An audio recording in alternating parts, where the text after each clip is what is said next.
Hello students, my name is Saifan Isba. Welcome to my earth study channel. बच्चों, आज के इस वीडियो में हम आपकी पोएम की क्वेश्चन आंसर करने वाले हैं। आपकी पोएम का नाम है dad and the cat and the tree. Okay, I hope आप लोगों ने पोएम को अच्छे से पढ़ लिया होगा, तो आप लोग बहुत ईजिली क्वेश्चन के आंसर कर सकते हो यहाँ पर। ओके, क्वेश्चन नंबर फर्स्ट है, why was dad sure he would not fall. Dad क्यों श्योर थे कि वो गिरेंगे नहीं पेड़ पर से। Dad was sure that he would not fall as he thought he was a good climber and that climbing a tree was a child's play. Child's play यानी बहुत ही easy.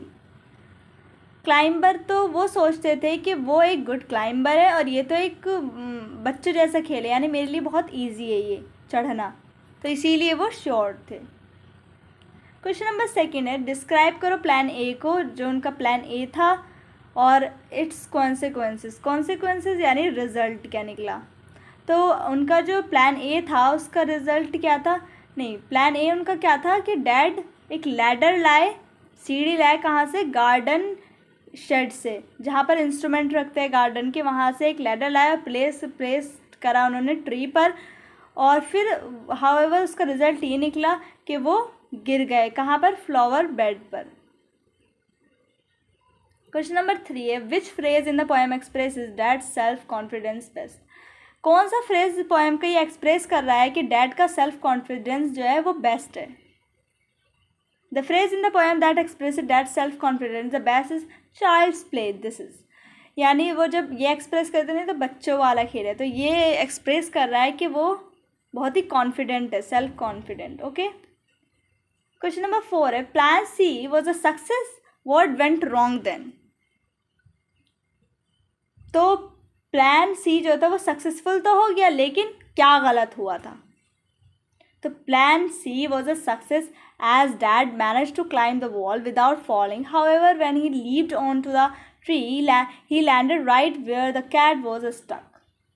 अब क्या हुआ कि प्लान सी जो था वो सक्सेसफुल हो गया, क्योंकि उन्होंने वॉल पर वो चढ़े और विदाउट फॉलिंग, बिना गिरे, और उसके बाद वो छलांग लगाई उन्होंने ट्री पर, और वो लैंड करे एकदम कैट के बिल्कुल पास। कैट जहाँ पर थी ना उसके वहाँ पर जाके स्टक हो गए, यानी वो वहाँ जाकर फंस गए जहाँ पर बिल्ली फंसी हुई थी। This frightened the cat and it jumped, और इसी डर से बिल्ली जो थी वो कूद गई कि कहीं मेरे ऊपर ये कूद ना जाए। तो jumped from the tree and landed safely on the ground, और वो सेफली वहाँ पर लैंड करी कैट जो थी नीचे ज़मीन पर, इसीलिए the cat was free and the plan was successful. इसीलिए प्लान जो था उनका सक्सेसफुल हो गया, क्योंकि कैट तो नीचे आ गई थी। बट क्या हुआ, हाउएवर व्हाट वेंट रॉन्ग, गलत ये चीज़ हुई उनके साथ, डैड के साथ, कि that now dad was stuck on the tree at the same place. अब क्या थे कि बिल्ली तो निकल गई नीचे, लेकिन डैड वहाँ पर स्टक हो गए, डैड वहाँ पर ही फंस गए। Question number 5, The cat was very happy to be on the ground. Pick out the phrase used to express this idea. अब जो कैट थी वो ग्राउंड पर आकर बहुत ज़्यादा खुश थी, तो वो उसकी जो खुशी थी वो कौन से फ्रेज एक्सप्रेस कर पा रहा है वो हमें बताना है। तो the phrase use to express the mentioned idea is pleased as sponge to be safe and sound. तो वो बहुत ज़्यादा खुश थी, ये वाला फ्रेज जो है वो बता पा रहा है कि बिल्ली बहुत खुश थी।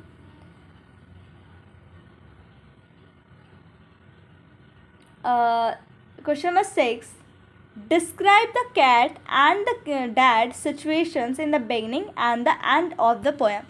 अब हमें बताना है कि कैट की सिचुएशन पहले क्या थी, कैट एंड डैड की सिचुएशन पहले क्या थी और बाद में क्या थी। तो पहले पता है हमें, कैट जो थी वो हमारी स्टक थी, कहाँ पर स्टक थी, ट्री पर, लेकिन बाद में क्या हुआ, डैड ही वहाँ पर स्टक हो गए थे। ठीक है, in the beginning of the poem the cat was stuck on the tree and dad was on the ground. Dad जो थे वो ग्राउंड पर थे और जो हमारी कैट थी वो ट्री पर स्टक थी।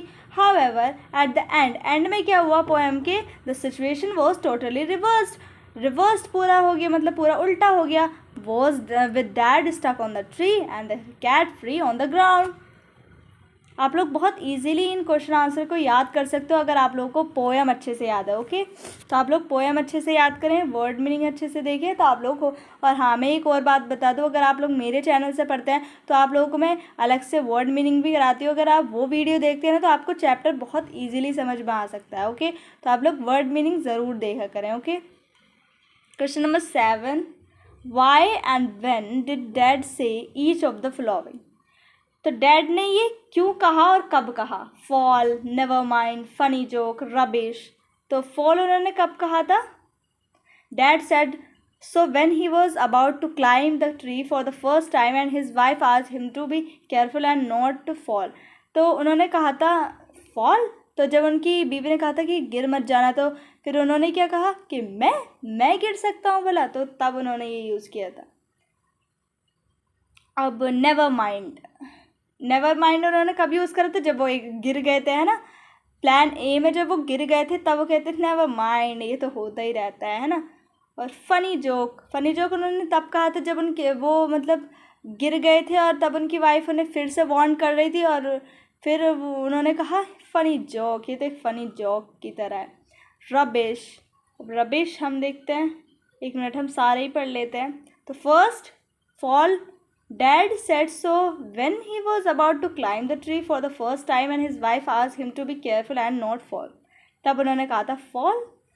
Dad said so when the fell off the ladder as it slipped and he landed on the flower bed। He said so while brushing off dirt from his face। अपने face hair जो dirt थी वो हटाते हुए उन्होंने कहा था never mind. अब फनी जोक उन्होंने कब कहा था?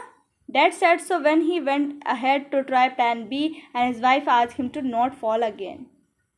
जब वो प्लान बी ट्राई कर रहे थे और उनकी वाइफ ने कहा था कि दोबारा गिर मत जाना, तो उन्होंने क्या कहा था? Funny joke. और रबिश कब कहा था उन्होंने? Fourth, dad said so when during plan be the branch on which he swung himself up broke and he fail.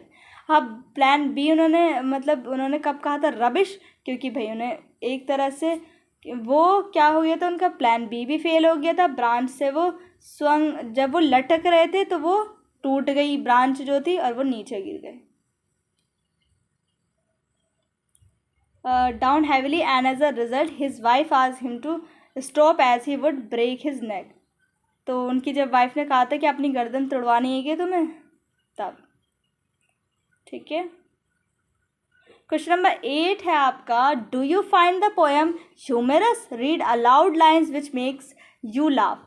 अब क्या पोएम ह्यूमरस थी, यानी बहुत हंसी मजाक वाली थी? तो रीड लाउड लाइन्स, वो लाइन्स को पढ़ो बहुत तेज़ से जो सबसे ज़्यादा तुम जिस लाइन्स पर हंसे थे।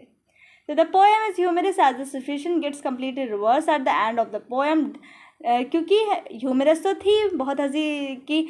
पहले तो कैट थी स्टक वहाँ पर ट्री पर और बाद में क्या, डैडी वहाँ पर फंस गए, तो ये ह्यूमरस पोएम है।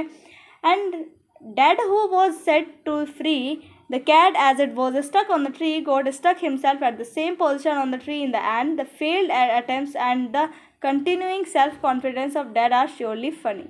और डैड का जो सेल्फ कॉन्फिडेंस है ना कुछ ज़्यादा ही, और खुद ही जाके वो वहाँ पर फंस गए सेल्फ कॉन्फिडेंस की वजह से, तो ये बहुत ह्यूमरस चीज़ थी। Okay, question number 4, plan C was a success, what went wrong then. ये फिर से आ गया, ये वाला क्वेश्चन रिपीट हो गया।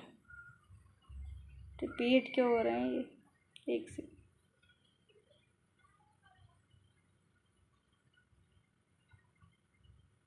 एक सेकंड,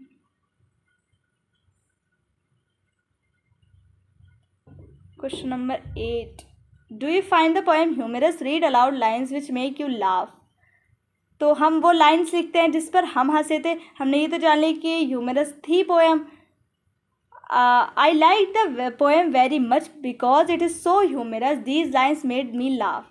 सबसे ज़्यादा कौन सी लाइन थी जो हमें हंसा रही थी? The cat gave a yell and sprang to the ground, pleased as much to be safe and sound, but the poor dads still stuck up the tree। तो यहाँ पर वही बात हो रही कि कैट तो बहुत खुश थी नीचे आके, लेकिन हमारे डैड जो थे वो वहाँ पर स्टक हो गए थे। ओके, तो बच्चों हमारे क्वेश्चन आंसर यहीं पर कंप्लीट होते हैं। मिलते हैं नेक्स्ट वीडियो में, तब तक के लिए बाय एंड टेक केयर। अगर आप लोगों को कुछ समझ में ना आया हो तो कमेंट सेक्शन में आप लोग मुझसे पूछ सकते हो। बाय।